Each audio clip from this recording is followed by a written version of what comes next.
thank you all for being here tonight. As John noticed, this is just the start of what I hope to be a rich conversation tonight and throughout the day tomorrow on the topic of the emerging call.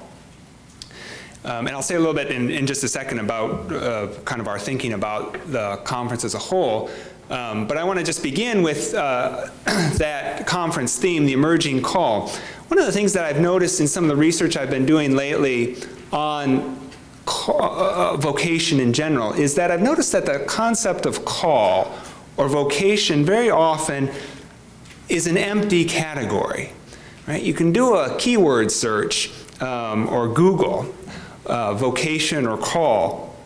And if you're searching in any kind of theological or church sort of database, you get all kinds of entries on everything. The vocation of the theologian, the call to marriage, the priestly calling, the call to discipleship, call to lay ecclesial ministry. And none of those articles is actually about call or vocation, right? They're all about theologians or marriage or priesthood or lay ecclesial ministry. And so my thought for tonight, since this is a conference on the emergent call, and John and Marty and others and I kind of sort of decided that it might be best to spend a few minutes at least reflecting on call itself, on the notion of vocation. And I want to use that word in its broadest, most inclusive sense to talk about what is for Christians the basic call, the call to discipleship.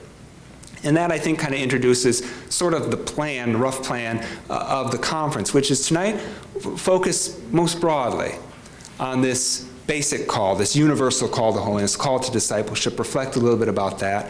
I have some remarks I will make. I hope not to talk too long, and then we'll have plenty of time tonight for conversations, for your questions, for me, for conversations among one another. So I hope this kind of starts us off. And then as we'll move through the day, tomorrow, taking that as our base, we'll reflect on that discipleship as it's lived out in our changing parishes and in the changing forms of ministry, and end the day tomorrow by reflecting more particularly on our call, the call in the church to ministry, and the ways in which that ministry serves discipleship. That's sort of the plan. Does that sound okay? Let's start that. If it doesn't, talk to John with an alternative. I'm going to talk tonight about call, the call to discipleship. John mentioned, Melinda actually, grew up in northern Michigan. Growing up in Lake Leelanau, Michigan, as a Catholic, I heard the word vocation quite a bit. Okay? And it always meant one thing, right? The call to be a priest, okay? And for the girls to be a nun, maybe. But it really meant a call to be a priest. There was a kind of a secondary sense in which we used the word, which I always sort of associated with those guys in the black t-shirts who left our high school every afternoon and went to the local community college to take classes in computer-aided drafting and electronics repair, and because we called them, they were in the vocational program, or voc ed. But to me, that was always an odd use of the word. It didn't really make much sense to me, because really, vocation meant entering the seminary or joining the convent. Tonight, I want to talk about, obviously, call in a much broader sense. And I hope to do three things tonight before we open it up to larger conversation. I want to say something about, first of all, why talk about vocation? Why focus in on that? Well, what's the value? What's the need? How does that help? Secondly, then, look at our tradition and talk a little bit about the history of our understanding of vocation, what we might learn from that, way in which that theological category has been used. And then finally, make some only very initial suggestions about ways we might think about reclaiming a more personally meaningful and pastorally relevant theology of call. Does that sound okay?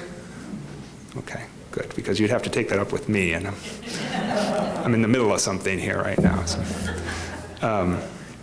Okay, so first of all, why? I want to emphasize vocation in its broad sense, call to discipleship. I want to try and work, and I've dedicated some time thinking about this, because I think that notion of call speaks in a particularly powerful way to what? The question of the meaning of life, right? And I think it offers a rich alternative and way of coming at that question, a rich alternative to what is, I think, our contemporary cultural default, namely choice. Choice, the notion of choice, has become one of our most important ways of framing reality, a lens on all aspects of our lives. So present we don't even acknowledge it or recognize it, shaping almost everything we do, including the way in which we think about our religious experience and the religious aspect dimension of our existence. Okay? Choice has come to even influence how we talk about our faith.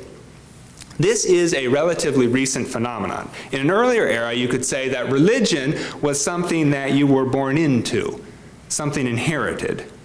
You were socialized into a group and found your religious identity as part of this group, and there were all kinds of mechanisms of the group that were at play and at work in order to encourage conformity to that particular religious identity, including, most importantly, the idea that you better do this or you're going to go to hell, which is always a powerful motivating mechanism.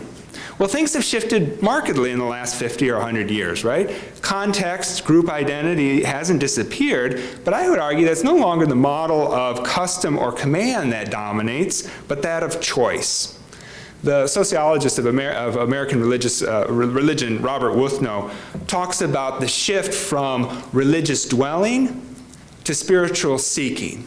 That's his way of kind of naming this shift from dwelling to seeking. And he argues that, before, folks were first members of a religious community, and that community or that tradition gave meaning to an individual's life. They dwelled within it. Now folks feel that they have to build their own personal synthesis, right? We're quite comfortable drawing on various religious traditions to do so, but ultimately it all is about how I'm going to use these traditions in my life. We're spiritual seekers. On the one hand, you could say in the old days, beliefs held believers, right? Today, believers hold beliefs, okay? And Wuthnow acknowledges, I agree, that these are broad generalizations, but I think he taps into something important and an important shift that we've gone through, right? Rather than rest secure in the womb of organized religion, today we launch out on our own. We are on a quest. That is another powerful metaphor that's used to describe this contemporary religious experience, the quest. Spirituality as a project, a journey for the individual, one in which we are on a search for bits of wisdom and insight to craft a coherent framework for life. Faith is not something given, but something for which to strive. Authenticity replaces authority. Wholeness becomes the measure of holiness. This is what sociologists, anyway, mean when they talk about the quest. Now, the individualism inherent in this model, and frankly, the superficiality of so much that confronts us in self-help guides and popular spirituality, all of that makes this whole paradigm of the quest and of choice a pretty easy target.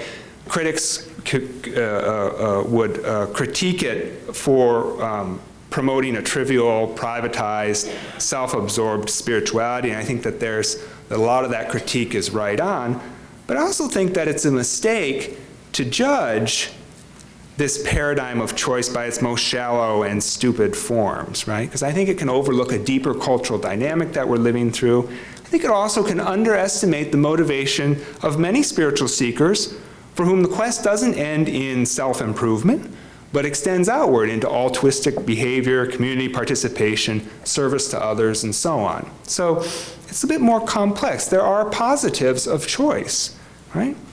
Choice in our religious lives, our spiritual lives, promotes agency and intentionality. It moves us beyond blind acceptance and passive membership. It stresses the importance of the personal relationship with God. I think it's good to acknowledge the gains that come with choice. And yet, there's just something so darn uninspiring about it. I get to pick, right? That's the paradigm of choice. And there's a deeper problem, I think. I think that one of the biggest limitations of choice as an overarching framework for the spiritual life is the way in which it can short-circuit personal transformation. Right? If religious traditions or religious institutions or religious beliefs no longer provide the context for the spiritual life, but are simply resources for our own spiritual constructions, can they ever really challenge us? Can they really challenge us to grow? Or is this just something that I get to include in my life, a life whose basic orientation and pattern is already well established before any real encounter with the demands of the gospel? Okay? So I kind of want to just begin by kind of naming that as what I think one of the dominant ways in which religious experience is shaped today, not too quickly writing it off, acknowledging some of its limitations, trying to call for a more nuanced engagement and alternative ways of articulating the concerns of the contemporary spiritual seeker. All of this is trying to explain the context and the reason which I think vocation or call emerges as a particularly rich resource, okay? I think it's precisely because of this need for a more nuanced engagement with our contemporary spiritual kind of context. Precisely because of that, I think this is where the language of vocation helps. Because the language of call or vocation taps into the deep-seated sensibilities of the quest, right? Integrity, identity, itinerary, but in a way that resists self-absorption, okay? It acknowledges the importance call does, vocation does, that metaphor, that way of thinking, acknowledges the importance of discernment and decisions, which are the virtues of choice, but it recognizes that our decision comes as a response to something, to someone beyond, right? Within the paradigm of call, we see that the world doesn't start with us. Christians, believers, believe that it starts with God. In other words, our freedom doesn't hover supreme over an infinite number of options. That's the basic paradigm of choice, right? Our freedom rather stands under the transcendent, okay? Always being drawn up and out into the source of our being. That, to me, is the basic pattern of call, okay? My vocation, in other words, is quite simply then the way that I will rise, okay? Yet, like picking a point on the dome of the sky, there are an infinite number of ways up, okay? What will be my unique way of responding? What will be the transcendent trajectory of my life? Call, vocation, I think, has tremendous potential for speaking to believers today. That's why I'm talking about it tonight, okay? All of this presupposes a broad and inclusive notion of call. It's a bigger vision than that rather narrow interpretation, those narrow understandings that I grew up with, the ones that restrict vocation to religious life or reduce it to a job, okay? So I want to say a little bit about that, and I'll turn to part two, okay?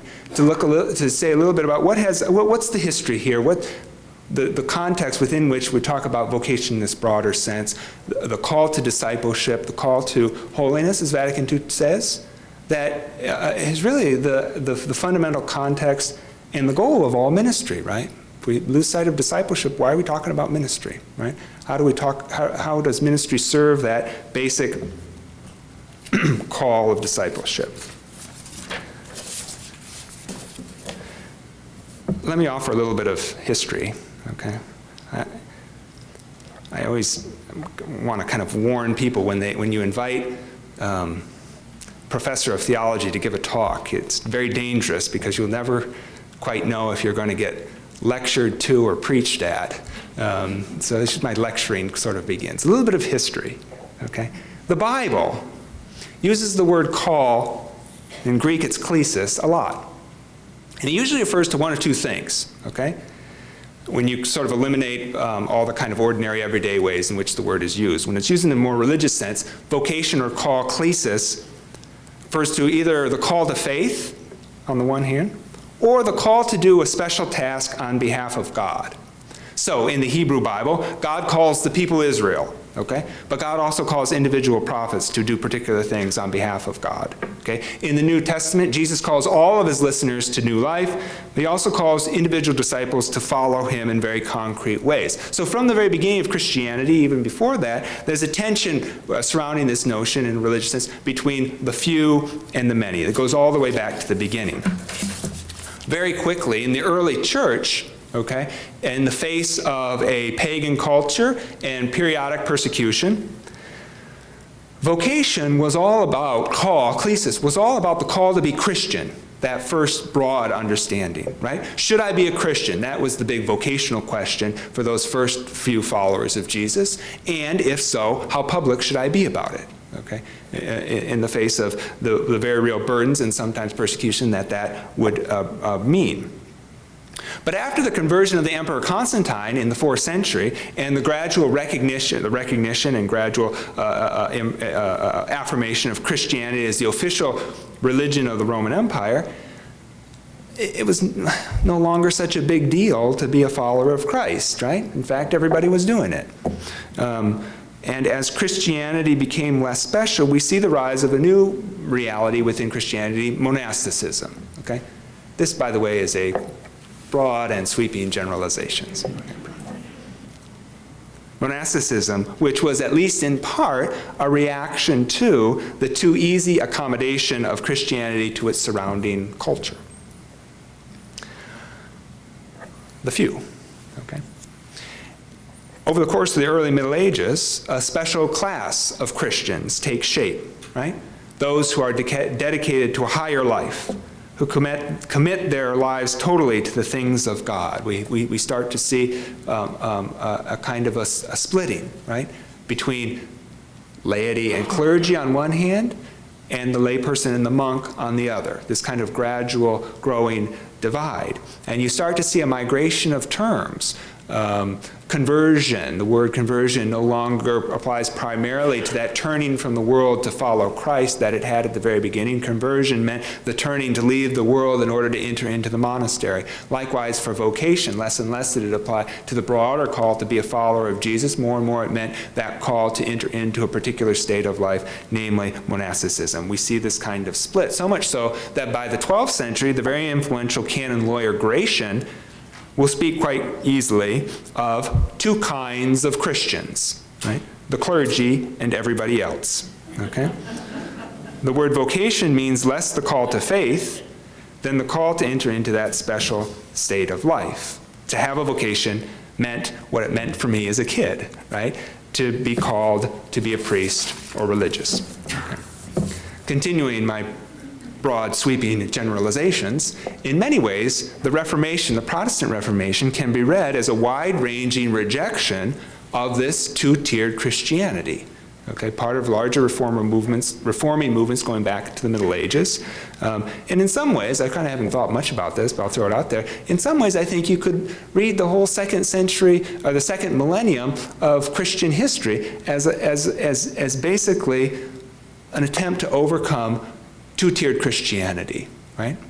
The experts and everybody else. Martin Luther rejected the hierarchical priesthood of the ordained and instead recovered that biblical image, the priesthood of all believers, reclaiming that notion of our common baptismal dignity, okay? Luther saw priesthood, right, which had become again, kind of confined or restricted to the ordained in a broader way, right? Drawing on Scripture's use of that category. And he also saw vocation as a broader category. And in the process, Martin Luther creates a genuinely new understanding of vocation, okay? Introduces a quite radical shift in the way in which Christian Europe was using that word, okay? Remember, I said a few minutes ago, in the New Testament, the concept of call is used in basically one of two ways. It's the call to faith, or the call to a specific religious task on behalf of God. Well, Luther introduces a third meaning of vocation, and he launches a new trajectory, in part in his commentary on 1 Corinthians 7:20. Okay?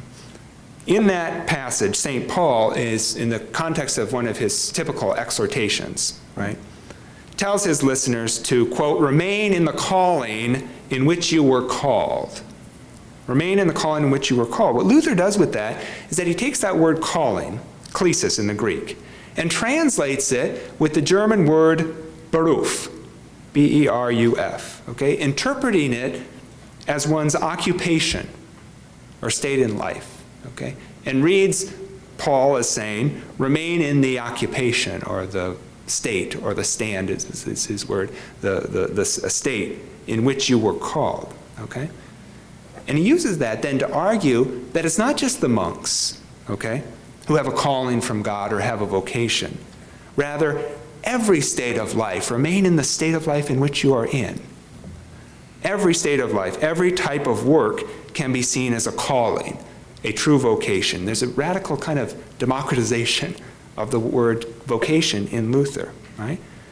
Why, Luther says? Why? Because it's precisely there, in the state of life that you're in the type of work that you're in, that we serve God by serving others. And he goes on to argue that it's dangerous to think, actually, that only the monks, only the nuns, only the priests have a vocation, that only they have a calling, that only their lives are holy.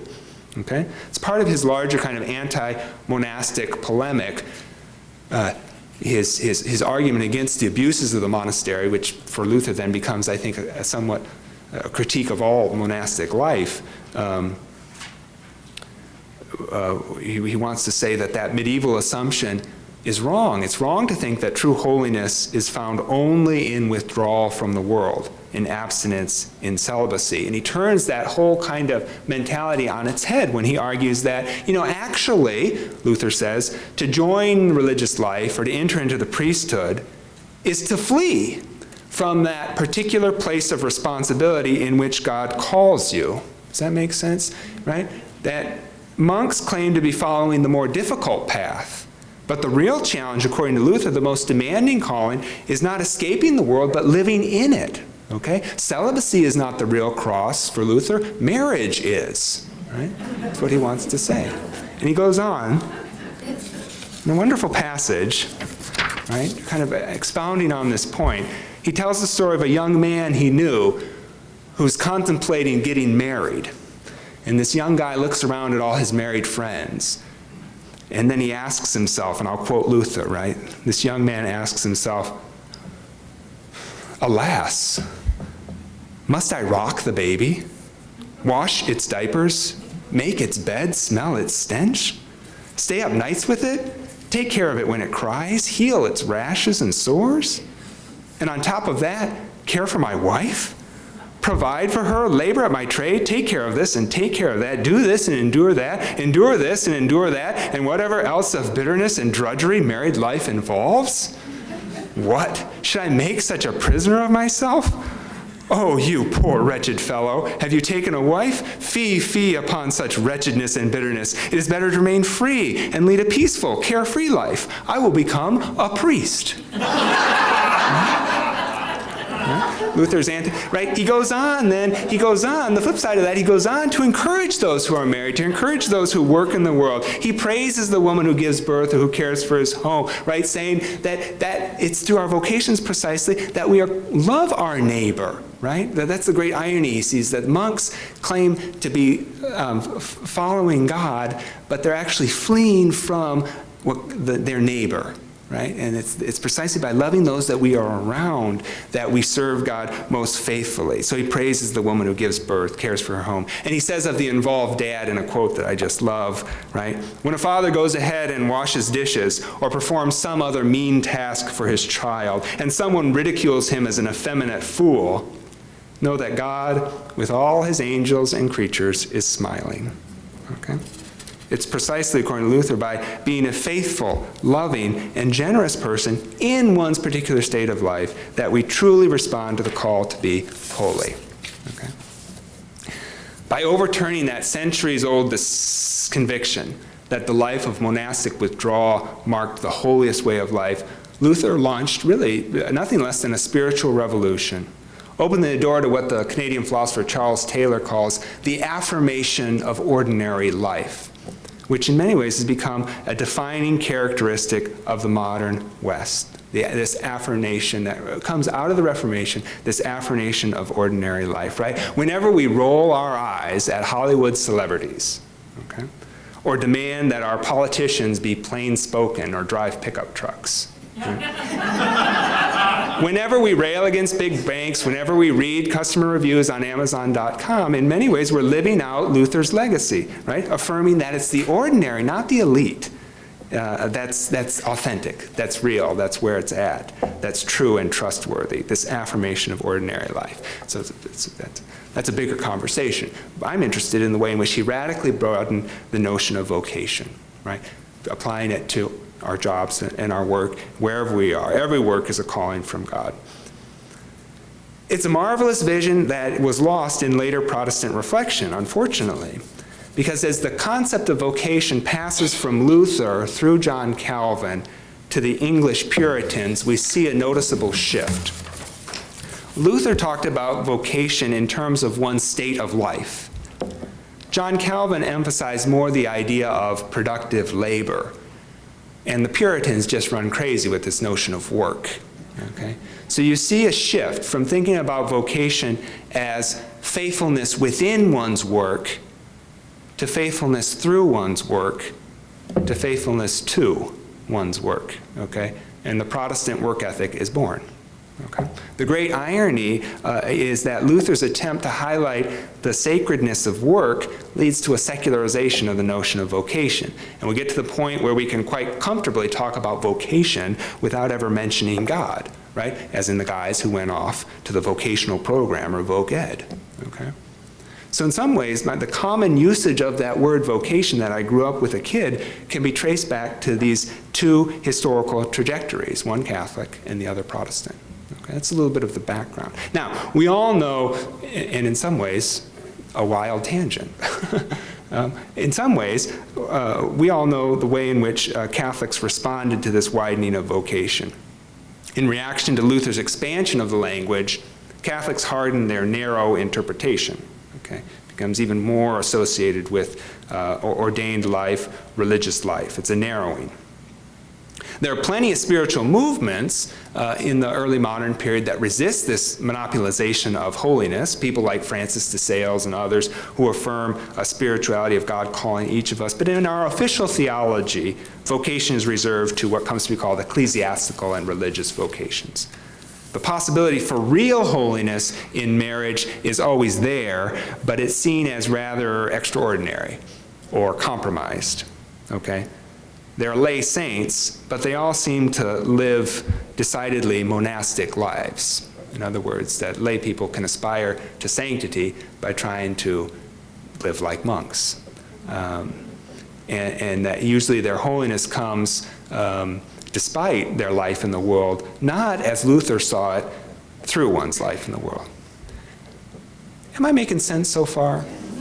Do you have any questions or comments you want to make at this point? I'm talking a lot.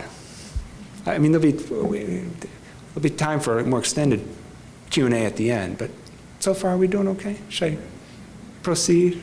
Okay. Excuse me. Yes. To mention again or to say again the conclusion of Luther, because and what we are living now, because you mentioned that Luther began to say that the lay we have a vocation too. Yes. But what could be his mistake to say in a certain way? What in his assumption? I don't know if I understand. Yes. Let's see if I can respond to that. It's helpful because it keeps me before I kind of move on to other things. One point I made is that Luther had a kind of a genuine spiritual insight. He wanted to kind of affirm that before God, we are free through faith. Okay. And monks, he would say, and I think he's unfair to the monastic tradition, the broader, deeper, richer monastic tradition. He's you can critique the abuses, but he uses it to critique the whole thing. What he wants to say is that that we ought to be free before God thanks to the gift of grace and faith. Monks bind themselves by trying to make their works in the monastery, okay? And instead, we should be thinking of ourselves as free before God through faith, but as bound to our neighbor in love, okay? Monks reverse that. They bind themselves to God and free themselves from their neighbor. So that's sort of his critique. And then I made the further point that there's a kind of a devolution, and this is not my original point. This is primarily Protestant scholars who point this out, the kind of devolution of the Protestant doctrine of vocation, that it becomes secularized and too closely associated with the oh so ambiguous world of work. It's easy to transform any work into a call, to think any work can be a calling, and to sort of rationalize whatever it is we're already doing anyway. They kind of see that. Another point that I would point out, and this will sort of lead into how I kind of want to say the Catholics come around at Vatican II, that one of Luther's tendencies is to always be thinking oppositionally. And so he lifts up the priesthood of the faithful by putting down the priesthood of the ordained. He lifts up the vocation of the laity by putting down the vocation of the monk. I think what Vatican II tries to do is lift up all of these vocations as different and complementary ways. Okay, but that's really sort of where I was heading. But before yes, hey, makes me Judy. think of your point. Makes me think of an interview that I saw around the economic collapse, where one man, I don't remember now who had made obscene amounts of money, said in the interview that when he was making this money, he felt that he was being blessed by God. Lloyd Blankenfeld. I think it was actually somebody that was associated with the pyramid guy. But, Okay. you know, the secularization of, he said with all seriousness, Right. that God was blessing him when he saw himself making just obscene amounts of money. Yeah. God must be blessing him and his family. Yeah, but you can see the sort of gradual slide down the slope, because you start by saying, Luther's saying, look, don't abdicate yourself from the responsibilities you have to care and love and those around you. You know, you can't abandon your family to go live off as a peaceful and carefree life in the monastery and so on. You have to serve, and that's precisely where we're called to love. And then it's really kind of John Calvin who then sort of talks about, well, there's also a way in which, yes, you have to kind of concretely show acts of love in that realm. But John Calvin also said, well, in God's all-inclusive, encompassing wisdom and divine providence has placed us in this particular place so that we can serve others through what we do. So in other words, and this is actually, you know, there are hints of this in Luther too, who will say, by milking the cow, the milk, through the milkmaid, God milks the cow, and so produces the butter, and so feeds the child. So in Calvin's kind of vision, it's by contributing, your work, whatever it's doing, is contributing to building up the social order, and that kind of helps others indirectly. Okay, so all the, you know, and so you kind of, that evolves to thinking, right, that trading in derivatives or, you know, engaging in any kind of activity then is a divine calling. In some ways you can see sort of the point that there's a way in which we all contribute to society. But in other ways, Protestant theologians have pointed out there's a deep ambiguity there too. Yeah. Yes? This is probably a really naive question, but, and I know you're going to get to the change coming back into, Yeah. but what do you think underlies the persistence of our traditions into millennia? Reliance on the idea that a more holy life is the life apart from. Yeah. Did you hear the question? The question was, what do I think is behind this persistence in the tradition to assuming that a life of withdrawal and apartedness from the world is the higher life? It's a very, excellent question, complicated answer. I think it has something to do with forces that predate Christianity, that in some ways there's a kind of a persistent dualism in Greek thought that tends to think spiritual good, worldly bad. And you see that in some of the earliest Christian authors who are influenced by Platonism, for example, that kind of sees that, that tends to want to equate anything that is not the pure mind of intellectual integrity or spiritual reality as kind of better, higher, holier, and things that kind of get you messed up in the world as less. Yeah. Yeah. I think that there's also deep, part of what flows out of that dualism is a deep suspicion towards sexuality and the way in which that contrary to much of the kind of biblical conception of sexuality, that really has a powerful influence and a hold, and leads, frankly, to the denigration of marriage, the married life, or the view of married life as a concession. So there's a lot of layers to that. Also, I think we like experts who take care of things for us, and a lot of religions work that way. You have people, you have experts. And various religions have you have the monks or the clergy, the priests, the priestesses, who handle God for us, and it's easier. In some ways, that's what really, I think, the second millennium, when you think about the Reformation, when you think of various reforming movements in the late Middle Ages, it's not just about critiquing, it's reform of head and members. It's not just about critiquing abuses in the hierarchy or the immorality of the Vatican and all this kind of that. Another big piece behind all of that is this demand for everybody to live a full Christian life. That's what Taylor is talking about with this reform movement. What in some ways Luther is about, that everybody can be a 100% disciple. And that has a powerful kind of effect on Western thinking and culture that calls all of us to, in fact, Taylor's very interesting. He says, you can trace all of this. One place you can trace that back to is 1215, the Fourth Lateran Council, which among other things, or kind of reforming council in religion, which among other things mandated yearly auricular confession. That once a year, the council said, Catholics have to go to confession in order to receive Eucharist. Well, in doing that, what the bishops were saying is that everybody, through something that they can do, can aspire to something like the holiness of the saints. That's a reforming move. That's trying to lift the bar for everybody. And that's the flip side of Luther's critique of the monasteries, calling everybody to live a fuller life.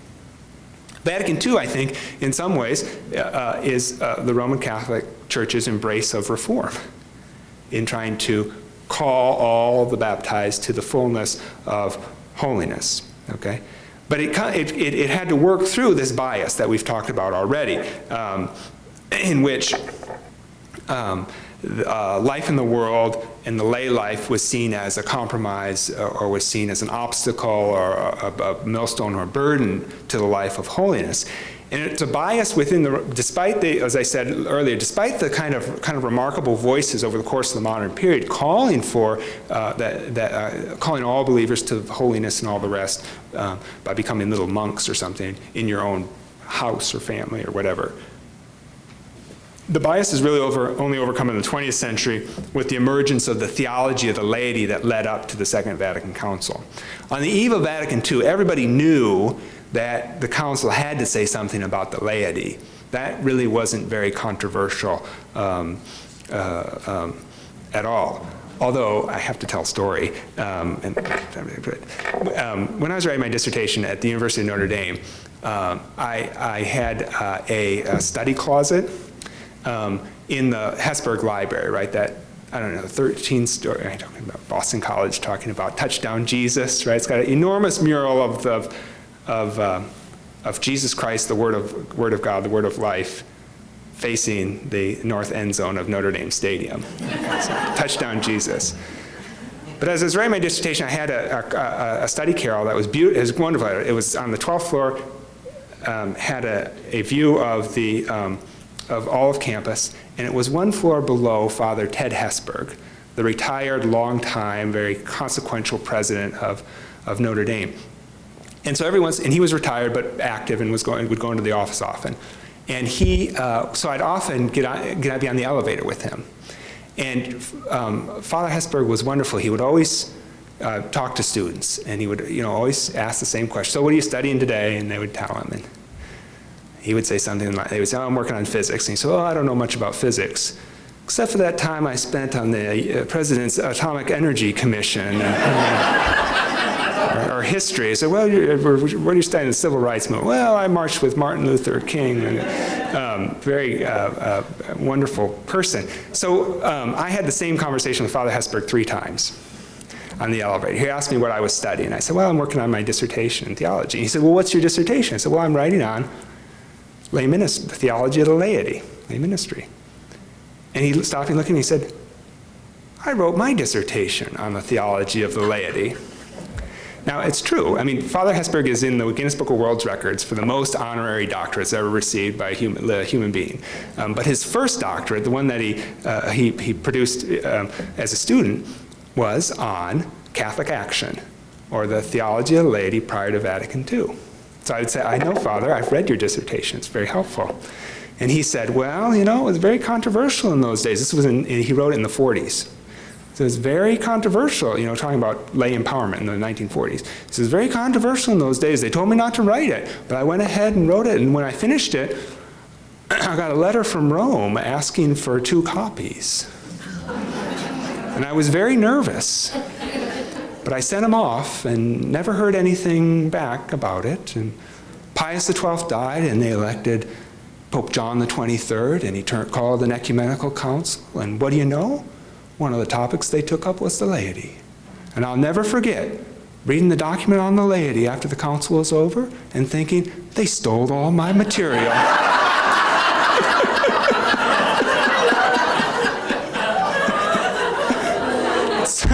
So in the States, talking about theology of the laity might have been controversial and so on. But in Europe, there was a lot going on. There was a rush of lay activism and activity following the Second World War. It was called at the time Catholic Action, which were these organized groups of lay people. Making a contribution. Everybody saw this as a positive thing. You had popes, one pope after another, Pius XI, Pius XII, affirming Catholic action, calling for a greater role for the laity, and so on and so forth. People, when the council came, wanted to affirm the laity at the pastoral level, but the theologians who were helping prepare for Vatican II also wanted to affirm it at the theological level. Okay? And one of the things that they realized, theologians like Yves Congar, Edward Schillebeeckx, and others, these kind of giants, theological giants at the council, is they began to recognize the real limitations of the way in which the laity were presented in official church teaching. What they saw is that laity were described in basically negative terms, right? Who they weren't, the clergy, and what they couldn't do, lead, sanctify, etc., and so on. That was, and I kind of sometimes challenge my students, think about the word laity, layperson, right? How do you, I mean, another story from my dissertation was this friend of mine in the business school who couldn't make heads or tails out of my attempt to write a dissertation on professional forms of lay ministry. She said, how do you have a lay professional? Because for her, a layperson was someone, a non-professional, someone outside the area of expertise. And I challenge my students sometimes, can you define layperson without using the word not? It's basically a negative term, and theologically that's how it's functioned. At the council, actually, there's a famous story of Bishop Stefan Laszlo from Austria, who during the debate on the document on the chapter on the laity got up and said, well, when I was preparing for this talk, I wanted to do my research, and I went and looked up the term laity in the Kirchhoff Lexikon, one of these famous German encyclopedia sets that, you know, is kind of huge, multi-volume set with enormous German-esque articles on every topic imaginable. And he said, I looked up the word laity, and do you know what I found? See clergy. Right? Kind of a glimpse into the idea. There was no positive treatment of it. One last story from my graduate school days. When I was writing my dissertation, talking to Father Hesburgh, arguing with my business school friend, I was typing away on this old computer whose spell checker kept trying to change the word laity to leper. Right? So it's another view of a negative theology of the laity. The theologians preparing for Vatican II wanted a more positive treatment, and the key they discovered was to talk about the world in a more positive way. That the world is created world, made good by a loving God, is not this dangerous place to avoid, but precisely the place that Christ came to transform. So the laity's place in the world is the positive context within which they respond to Christ and live out the mission of the church. In some ways saying what Luther said, but in a very different way. Vatican II then talks about the universal call to holiness that touches all disciples. and that it is not just the religious or the clergy who are called, the laity too are called, and their distinctive vocation, according to Lumen Gentium, the Vatican II's document on the church, their distinctive vocation is to transform the secular world in the light of Christ. And so that, I think, has set up what is basically the official Catholic consensus on vocation, which has two parts, I think.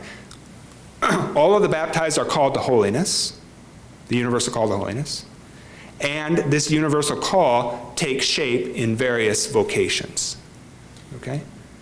And our ecclesiastical documents, magisterial documents since the council, tend to use the word vocation in more flexible ways. It's used in a variety and plurality of different ways. Pope John Paul II said that of these various ways in which the universal call to holiness is lived out, he called 3 vocations as paradigmatic. And this is from his document on consecrated life. Ordained ministry, consecrated life, and the lay life. That for the Pope, those are the paradigmatic. Priest, religious, and laity are the 3 ways in which this holiness is lived out. Comments or questions on that? No? Okay. That was sort of my quick historical overview, which brings me to kind of the third and last point I want to make, which really sort of starts with a reservation with this official Catholic consensus. A kind of a small complaint that I would register.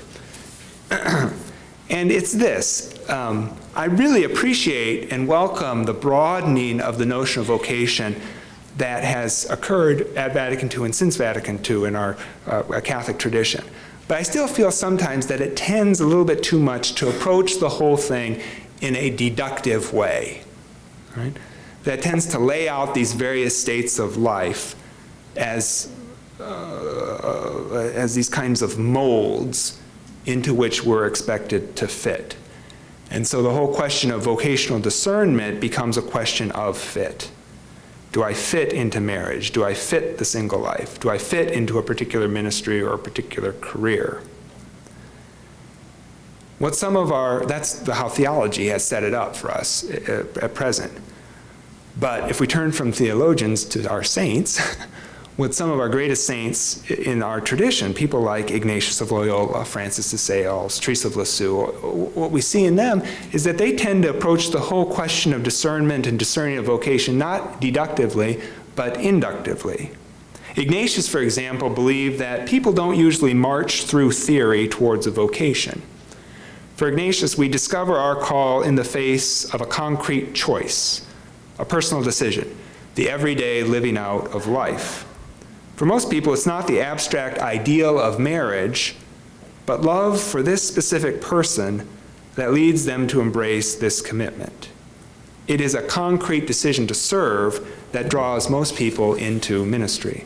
In other words, we don't usually move from some general and abstract universal call towards our personal vocation. It's usually from our personal vocation that we discover our unique way of living out the universal call to holiness. And so it's what I call our personal vocation that is the starting point and the more helpful entry point, I think, for reclaiming what I said, a more personally meaningful and pastorally relevant notion of call in a culture of choice. And we forget that. And I think it's too bad that we forget that in our Catholic conversations about vocation, because our personal vocation is one of the most important things we ought to be thinking about. It's nothing less than thinking about how I'm going to take part in God's plan for me. It's ultimately comes down to the question, who am I? And how does that understanding of self help us to find our unique purpose in life? Or, to quote the poet Mary Oliver, what am I to do with my one wild and precious life? Right? That's the vocational question. What am I to do with my one wild and precious life? The answer to that question is our personal vocation. And all of this touches on the realm of discernment, which is an incredibly large, rich, and difficult area to talk about. And I imagine folks in this room have lived this process in much deeper ways than I can talk about at all. And I've read a lot about it, and I think that all that I can do is to maybe just offer up one theological principle that it seems to me every healthy theology and spirituality of discernment lifts up. And that is, namely, that the God who made us saves us. That the God who made us saves us.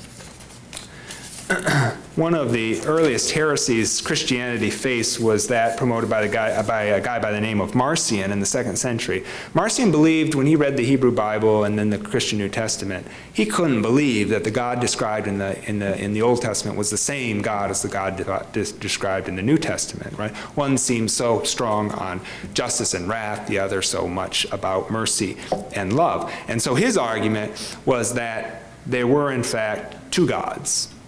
And he was motivated by Greek dualism of his day, that the only way you can explain this awful earth is that it was made by an awful God, and we need some other God to save us from this awful earth. Okay, so he basically argued for two gods, the evil creator God, the good saving God of Jesus. Chuck the Hebrew Bible, Old Testament, most of the New Testament, except those parts that agreed with him, and forced the church to do a couple of things, not in any systematic, organized way, but gradually the church came to reject Marcion's view. And in doing so, it maintained the Hebrew Bible as sacred scripture, affirmed Christianity's continuity with the covenant made with Israel, and made a very important claim about the created world, namely that the created world too was made good by a loving God. Right? And the story of Christ is not a story of rejection of the world or rejection of us. The story of Christ is a story of God coming to bring the world and to bring us to the perfection intended from the beginning. St. Thomas Aquinas, great medieval theologian, one of the greatest, has a line where she says, "Grace perfects nature."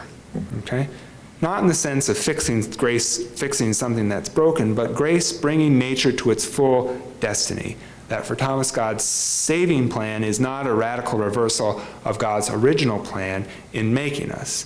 To be saved, we reject sin, but we don't need to reject who we are. To be holy, we don't need to deny our personality. And so we ought to be, right? It seems to me most wise people talking about discernment and leading others through it, we need to realize that we can learn a lot about what God wants for us if we pay attention to who we are, the way we're made, what we bring, our personality, our interests, our abilities. Almost every semester I try and find some way to have my students read a short little essay by Thomas Merton called Things in Their Identity. It's from his collection Seeds of Contemplation. And I tell them, I'm sorry to ruin it all for you, but you are now reading the best theological essay in the English language, and it will all be downhill from here. Thomas Merton's little essay, Things in Their Identity, begins with the line, "A tree gives glory to God, first of all, by being a tree." And he goes on. "The forms and individual characters of living and growing things, and of inanimate things, and of animals and flowers and all nature constitute their holiness in the sight of God.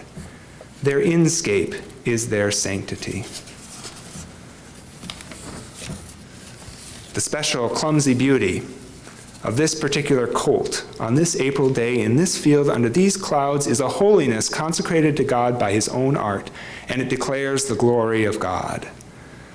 The pale flowers of the dogwood outside this window are saints.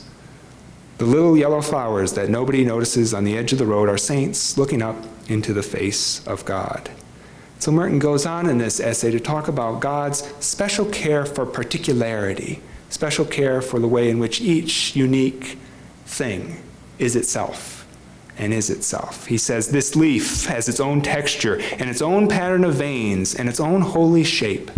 And the bass and trout hiding in the deep pools of the river are canonized by their beauty and their strength.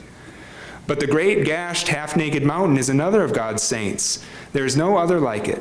It is alone in its own character. Nothing else in the world ever did or ever will imitate God in quite the same way, and that is its sanctity. All reminds me of a scene from a movie from a few years back, Robin Hood, Prince of Thieves, this old Kevin Costner movie. Does anybody remember that? It's an awful movie. It's just saccharine in its sentimentality and all the rest. But there's a great scene in it in which Morgan Freeman, who plays a kind of a Moor, a North African who's brought by Robin Hood back to medieval England. There's a great scene in which Morgan Freeman runs into this little English boy who's never seen a Moor before. And the little boy quite innocently asks him, "Why is your skin so dark?" And Morgan Freeman replies in the only way, only Morgan Freeman can reply. He says, "Because God loves our wondrous diversity." Right? God loves our wondrous diversity. It's a great line. I mean, how true is that? How else do you explain this world in which we live, right?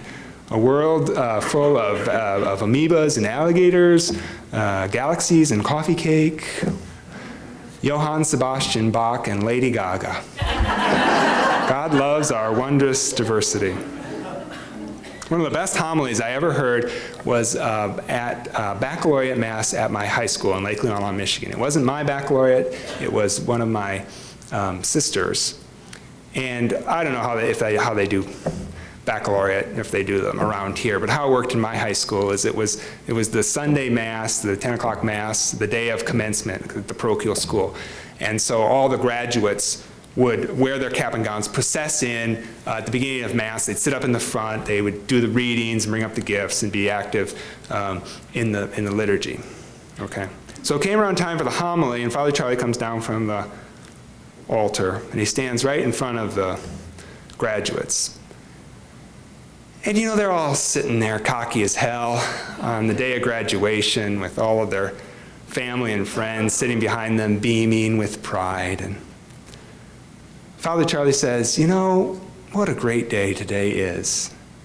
There is so much today to be proud of. There's so much to be excited about, so much to be happy for. But I feel it's my responsibility on this day to say to you graduates that your parents never wanted you. Your parents never wanted you. And he said, no. I imagine maybe they wanted a baby, or they wanted a boy, or they wanted the girl. But your parents never wanted you, right? Only God wanted you, okay? Only God wanted you, right? I've been spending the last 15 years trying to take that seriously. What does it mean to say that God wanted me, all right? Well, it begins by taking who I am seriously. Merton, in his essay, Merton continues, he says, for me, to be a saint means to be myself, okay? He wasn't saying that because he was a saintly monk living in Kentucky, a monastery in Kentucky. He was saying that's something we can all say. For me, to be a saint means to be myself. Therefore, the problem of sanctity and salvation is, in fact, the problem of finding out who I am and of discovering my true self. Trees and animals have no problem. God makes them what they are without consulting them, and they are perfectly satisfied. With us, it is different. God leaves us free to be whatever we like. We can be ourselves or not, as we please. But the problem is this: since God alone possesses the secret of my identity, He alone can make me who I am, or rather, He alone can make me who I will be when I at last fully begin to be, right? My vocation is not out there apart from me. My vocation is me. That's the point that he's trying to say. That's the truth of an inductive approach to vocation, coming to discern that. Now, you will, I'm running out of time here, so we'll wrap this up. You will, I hope, notice a problem with this whole scenario, right? And that is that you and I often screw things up. Right? I confuse who God made me to be with who I want me to be. And that's the reality of sin. Dennis Doyle, who's a theologian at the University of Dayton, tells a story that I just love because it perfectly matches my own experience. When I was an undergrad in college, I had this profound experience, an insight really, into our fundamental equality of all people before God as children of God. And I remember how it came over me. I was walking into the dining hall at lunch, and I was carrying my tray of food, and I remember looking up at the lunchroom, this huge, big, open room full of rows and rows of tables, this kind of sea of my classmates and peers. And it just kind of washed over me at that moment. I thought, in the eyes of God, I am no better than anyone here. That's how it came to me. In the eyes of God, I am no better than anyone here. It was a really deep insight that was almost immediately followed by a second insight, namely, that as one of the very few people who truly understood that I am no better than anybody else, I'm just slightly better than most people. Right? That's the reality of sin, right? St. Augustine called it pride, right? Not pride in the sense of a healthy appreciation for one's gifts and abilities. By pride, Augustine meant that ever-present temptation to expect the universe to revolve around me, right? Just to set up myself through decisions and actions large and small over the course of a lifetime as master and commander of all that is. That's the reality of sin. That's what Merton calls the false self, right? That self that wants to exist outside the radius of God's will and God's love. The great paradox, the sad paradox, is that nothing and no one can exist outside the radius of God's will and love. And so sin is the way in which we strangely strive for an illusion, to become nothing, to exist where there can be no existence. And the best we can do, Merton says, is wrap ourselves up in our material possessions, our money, honors, experiences, pleasures. And his image is like an invisible body wrapping itself in bandages, all of which comes to an end in an emptiness telling me that I made a mistake, right? We can be ourselves or not as we please. So that's the problem with this whole scenario, that the world is full of examples of people not accepting their true selves. But we see that. We know it. We can tell. My mentor at Notre Dame, Tom O'Mara, used to say that, it's safe to say that Don Corleone said no to friendship with Jesus. Right? We see that. The Christian message, I think, is that this false self is a distraction, our way of clouding who we are and of complicating what ought to be easy, being a child of God. Being myself. And all of that alerts us to one of the great ironies of the Christian call, that following Jesus frees us. As disciples, we discover ourselves, our true selves, our unique, unfinished, and incredibly beautiful selves. As disciples, we learn to discern, coming to see, accept, and live out the simple truth that God wanted me. God wanted me. So, thank you, friends.